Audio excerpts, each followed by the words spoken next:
지난 한 주간 또한도 저희들을 세상 속에 살게 하시고 오늘 이 거룩한 아침 주의 전전으로 저희들을 부르셔서 예배하게 하심을 감사드립니다. 한 주간 동안도 우리가 신앙을 삶을 산다고 하면서도 하나님의 말씀대로 주의 규례와 법도대로 행하지 못했음을 회개합니다.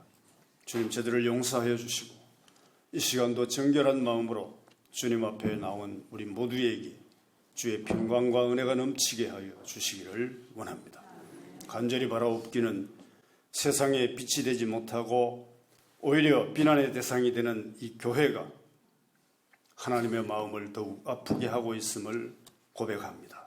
하나 되게 하셔서 한 목소리로 하나님께 영광을 올려드리는 한국교회가 되게 하여 주시옵소서. 장수교회를 사랑해 주시기 원합니다. 이 지역에서 빛과 소금의 역할을 감당하므로 이 지역을 변화시키는 영적 공동체 꼭 되게 하여 주시기를 원합니다. 아버지 하나님, 장수지역에 5개 교회가 있습니다. 주님, 이 교회를 통하여 지역이 거룩한 변혁을 이루어가는 교회 되기를 원합니다. 연합하여 귀한 일들을 감당할 때 주의 은혜가 날마다 넘치게 하여 주시옵소서. 오늘 이 귀한 시간도 세워주셔서 말씀을 선포하는 종 하나님께서 붙잡아 주셔서 생명의 말씀이 힘있게 증거되게 하여 주시고 우리 모든 성도들에겐 큰 은혜의 말씀이 되는 귀한 시간 되게 하여 주시옵소서. 주님 찬양을 받으시옵소서. 할렐루야 찬양대의 찬양을 하나님께 올려드리오니 주님 기쁘게 받으시고 우리 모두에게는 은혜되는 시간 되게 하여 주시옵소서. 오늘 이 예배가 하나님이 기뻐하시는 영적 예배 꼭 되게 하여 주시기를 원하옵고 거룩하신 예수 그리스도의 이름으로 기도 올리옵나이다. 아멘.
최근에 우리 사회에 중대한 화제로 떠올랐던 사건 중에 갑질이라는 용어로 표현된 사건들이 여럿 있습니다.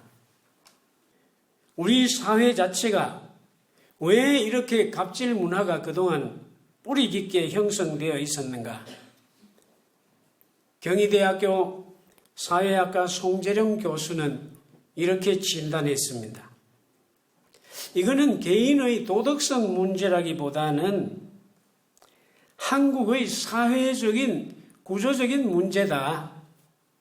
우리의 문화가 존귀함과 비천함, 존비로 대변되는 문화를 가지고 있기 때문에 일어난 것이다.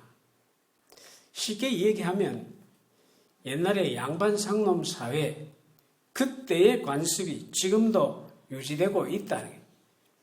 형편만 다르고 이름만 다를 뿐이지 그때의 나는 양반이야, 나는 계급을 가진 사람이야, 나는 귀족이야, 거기에 대한 문화가 아직도 우리 속에 남아있다는 것입니다.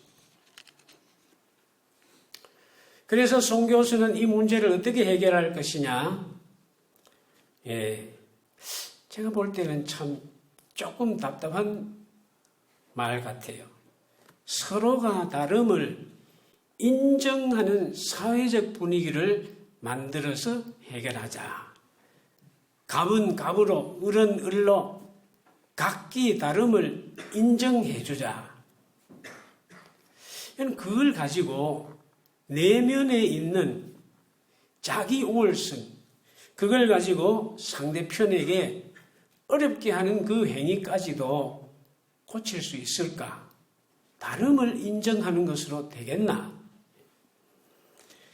저는 그 문제가 그래 가지고는 문제를 수면 아래로 숨겨 놓을 뿐이지 근본적으로 해결된다고는 보지 않습니다.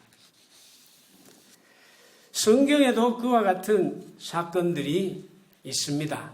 갑의 위치에서 을을 어렵게 한 사건 얼마든지 있습니다. 오늘 우리가 읽은 이 본문, 여러분 이 본문을 한번 우리 잘 생각해 봅시다. 요셉의 형제들이 그 아버지 야곱이 죽었음을 보고 말하되 그랬습니다. 사건의 배경은 창세기 마지막에 있는 이 요셉이 아버지가 죽은 이후에 일어난 사건들로 이 형제 간의 사건입니다. 그 형들이 염려가 되었습니다. 아버지가 살아 계시니까 요셉이 차마 그 아버지 때문에 우리가 과거에 자기에게 저지른 잘못을 문제 삼지 않고 가만히 있었지. 아버지 돌아가시고 나면 틀림없이 우리에게 복수할 거야. 그런 잠재의식이 늘 있었을 것입니다. 아닌 게 아니라 그럴 만도 하지 않습니까? 요셉이 혹시 우리를 미워하여 우리가 그에게 행한 모든 악을 다 갚지 아니할까 염려되었습니다. 저는 이 사건을 음미해 보았습니다. 창세기 37장에서부터 시작되는 요셉의 이야기, 38장 한 장 유다에 대한 이야기를 빼고는 50장 창세기 끝날 때까지 요셉의 이야기가 계속해서 나오고 있습니다. 오늘 이 형제 간의 문제가 해결되지 않고는 제가 생각할 때 창세기는 끝나지 않는다고 생각이 되었습니다. 요셉이 죽는 것으로 창세기 끝나는 것이 아니고 형제 간의 이 갈등이 끝나기 전에는 창세기가 끝나면 안 된다. 저는 그렇게 해석을 했습니다. 왜 그런 거 하니까 아버지 돌아가셨습니다. 요셉은 절대적인 갑의 위치에 있습니다. 아버지를 비롯해서 형제들, 조카들 모두 다 요셉이 애굽으로 내려오게 했습니다. 요셉의 그 권력은 애굽에서는 왕다음으로 기세등등합니다. 그러니 형들이 걱정할 수밖에 없지요. 절대 권력을 가진 요셉, 아무리 형제지만은 과거에 했는 형들의 행위가 너무 용서받기에는 참 야비하잖아요. 그 동생을 우물에 빠졌다가 그나마 건져내어서 죽이지는 않고 종으로 팔았습니다. 그리고 아버지에게는 죽었다고 속였습니다. 종으로 팔린 요셉, 여러분 하루아침에 노예 신세가 되었습니다. 그의 미래는 노예라는 것 외에는 아무것도 내놓을 것이 없습니다. 하루아침에 사랑받는 아들에서 노예로 전락했습니다. 그런 사건을 생각하면 요셉이 그냥 넘어가지 않겠죠. 그러니까 형들이 야, 이제 우리 다 죽었다. 아버지도 안 계시고 저 요셉이 우리를 원수 갚는다고 하면 꼼짝없이 당할 건데 어쩌면 좋겠나. 그들 나름대로 생각해서 오늘 16절에 보니까 요셉에게 말을 전하여 그랬습니다. 말을 전하여 이르되 당신의 아버지가 돌아가시기 전에 명령하여 이르시기를. 아버지를 팔았습니다.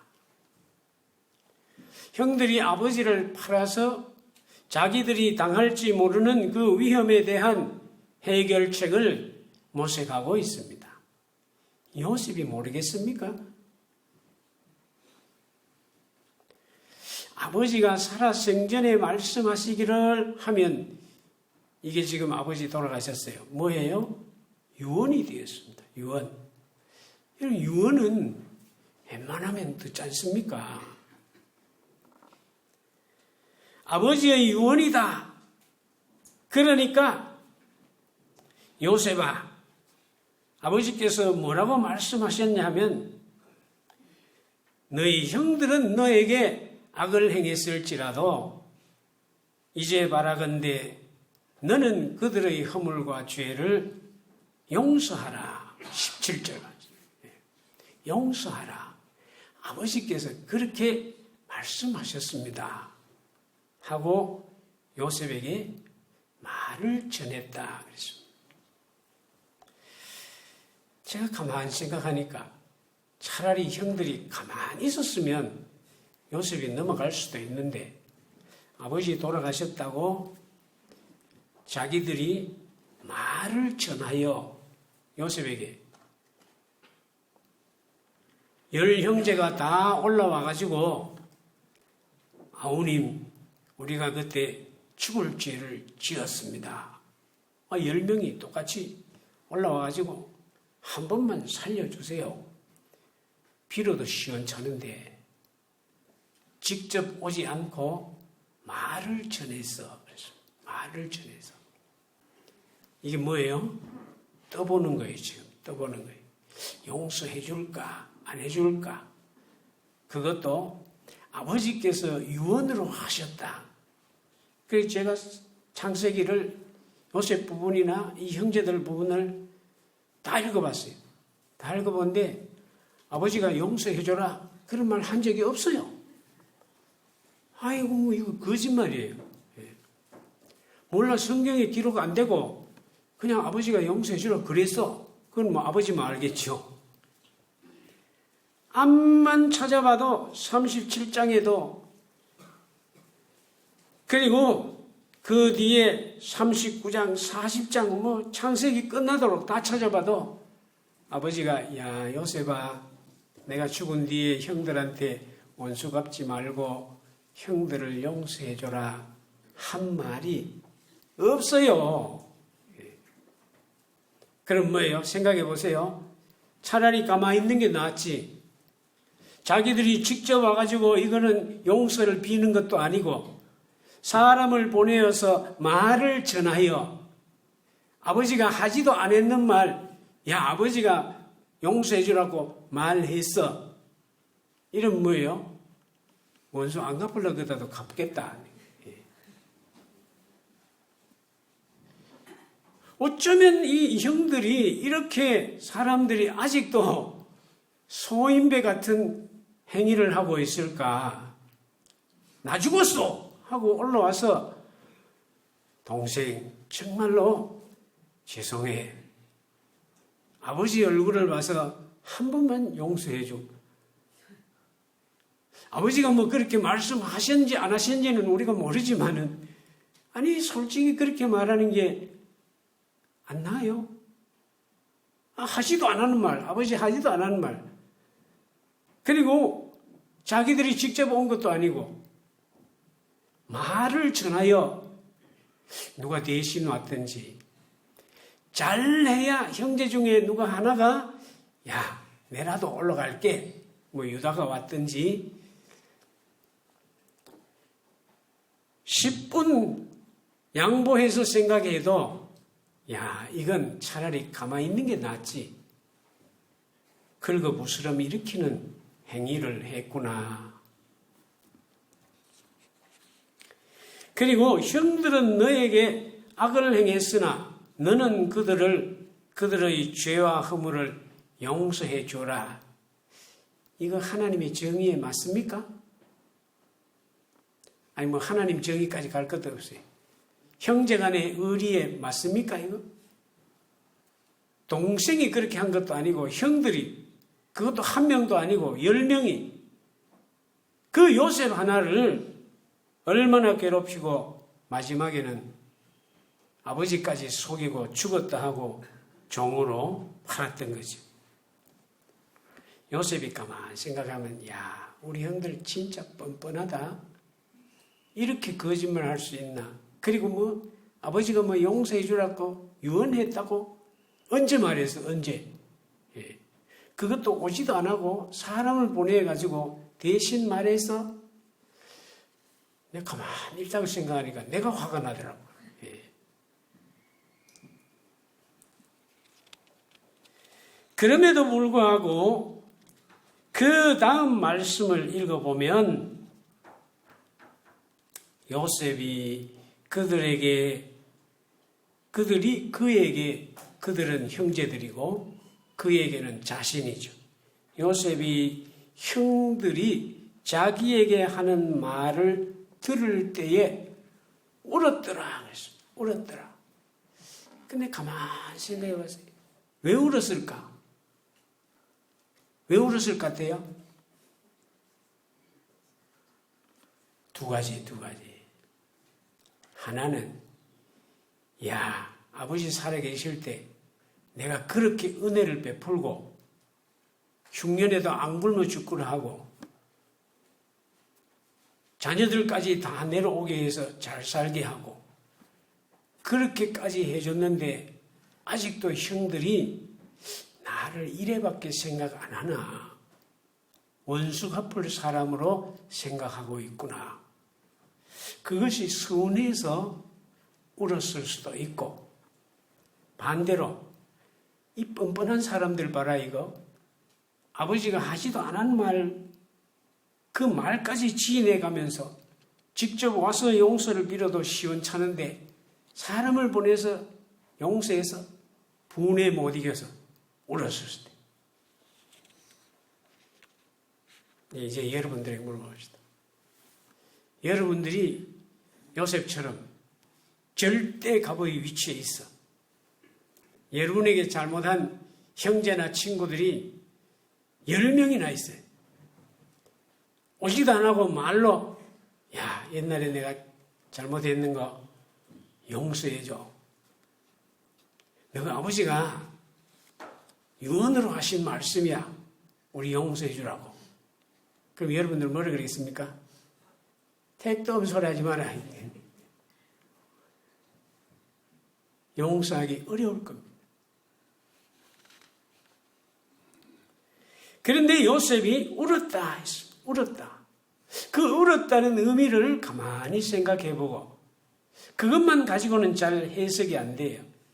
뒤에 있는 사건들을 볼 때 비로소 요셉의 그 눈물이 무엇을 의미하는지 해답을 알 수 있습니다. 18절 보세요. 그의 형들이 또 친히 와서 그랬습니다. 이번에는 형들이 직접 왔어요. 왜 왔을까요? 용서해줘. 아버지의 유언이야. 거짓말까지 해가면서 형에게 사람을 보냈는데 갔다 온 사람이 형들 보고 뭐라 그러겠어요? 야, 요셉이 그 소리 듣더니만 울더라. 형들이 뭘 느꼈겠어요? 아, 용서했구나.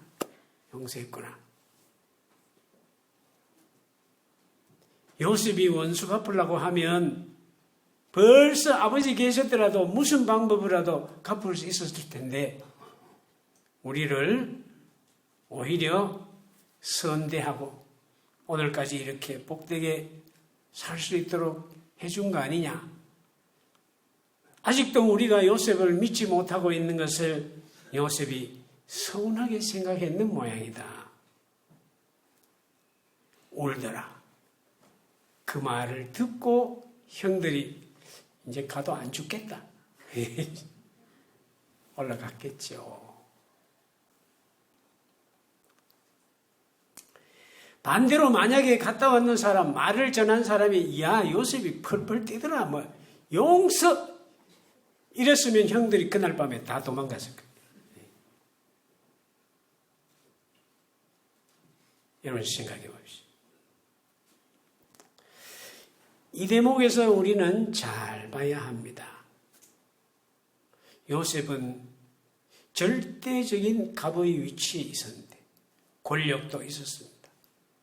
그가 뭐 손대지 않고 종들을 넌지시 시키기만 해도 말만 한마디 해도 얼마든지 원수 갚을 수 있었을 것입니다. 아버지 돌아가셨든지 뭐 아버지 살아 계시든지 상관없이 언제든지 원수 갚을 수 있었을 것입니다.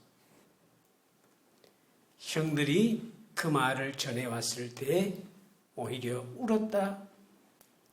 내가 아직도 형들에게 그 의심을 완전히 해소될 만큼 잘해주지 못했구나. 오히려 요셉은 그렇게 생각했을 것입니다.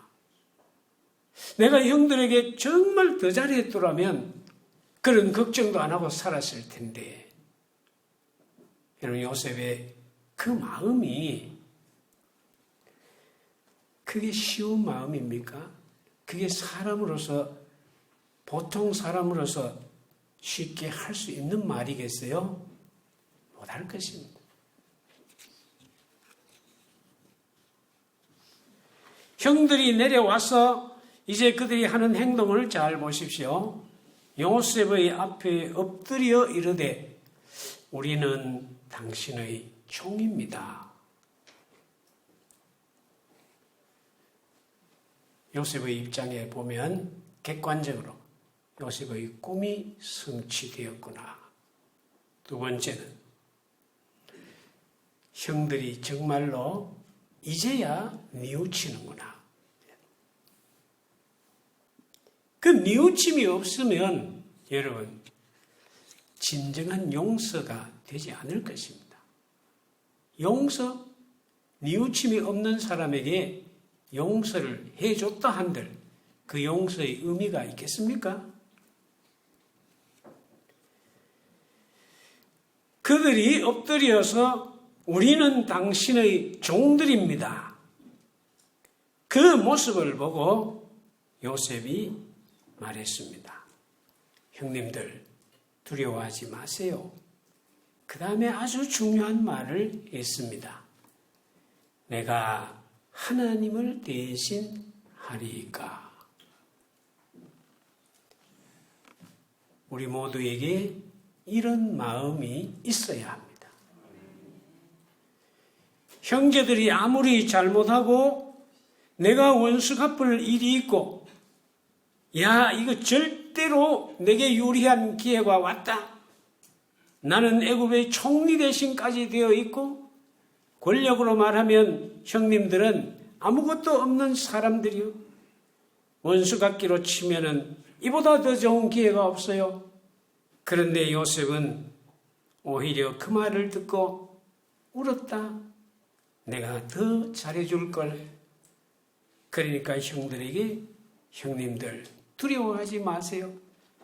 내가 하나님을 대신해서 형님들에게 벌 주겠습니까? 이건 하나님이 하실 일이라는 거예요. 당신들은 나를 헤아려 하였지만은 하나님께서는 오히려 그것을 선으로 바꾸어서 오늘 이 애굽 백성뿐만이 아니고 많은 사람들의 생명을 우리 집안까지도 구원하게 하신 기회가 되었는데 이건 하나님이 하신 일이 아닙니까? 여러분 간곡한 말로 위로하였다. 간곡한 말로 용서 비는 게 아니고 간곡한 말로 원수 갚을 사람이 오히려 위로했다. 왜 그랬습니까? 요셉은 그 삶이 하나님께서 모든 것을 주장하신다. 하나님이 절대적인 주권을 가지고 계신다. 이걸 인정했기 때문입니다. 오늘 우리 사회에 갑질할 수 있는 위치에 있는 사람들, 그들의 배후에 하나님이 계신다 하는 것을 알면 오히려 을을 향해서 내가 더 잘해 줄 걸 하는 생각이 들지 않을 수 없을 것입니다. 여러분, 사회가 갑질을 한다고 있는 사람, 힘 있는 사람 갑질한다고 우리가 비난만 할 것이 아니고 그리스도인들이 사회에서 갑의 위치에 있을 때 오늘 요셉과 같이 하나님의 주권을 인정하는 삶을 살아 여러분들이 국가사회를 변화시킬 수 있기를 바랍니다. 기도합시다.